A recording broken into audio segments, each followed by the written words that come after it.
તો મિત્રો લેન્સકાર્ટના આટલા અવનવા સમાચાર બાદ હવે એક નવી કંપની ચર્ચામાં આવી રહી છે માર્કેટમાં કે જેના સીઈઓએ આઈપીઓ આવવાના પહેલા જ રિઝાઇન આપી દીધું છે। જ્યાં મિત્રો હું વાત કરી રહ્યો છું અમન ગુપ્તાની કંપની બોટ વિશે, કારણ કે થોડા દિવસ બાદ તેનો આઈપીઓ આવવાનો છે અને અમન ગુપ્તા હવે બોર્ડમાં નોન એક્ઝિક્યુટિવ ડિરેક્ટર તરીકે પદ સંભાળશે અને કંપનીમાં નવા સીઈઓની નિમણૂક થઈ ગઈ છે। છતાં પણ કંપની એવું કહે છે કે અમે વેલ્થ ક્રિએટ કરીએ છીએ, તો પછી તેની કંપનીના 33% એમ્પ્લોય જોબ કેમ છોડે?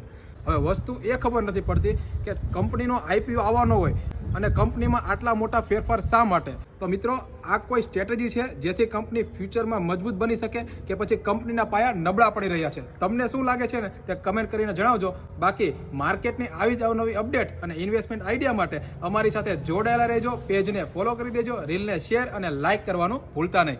મળીએ કાલે કંઈક નવા કન્ટેન્ટ સાથે, ત્યાં સુધી બધાને જય શ્રી કૃષ્ણ અને જય સિયારામ।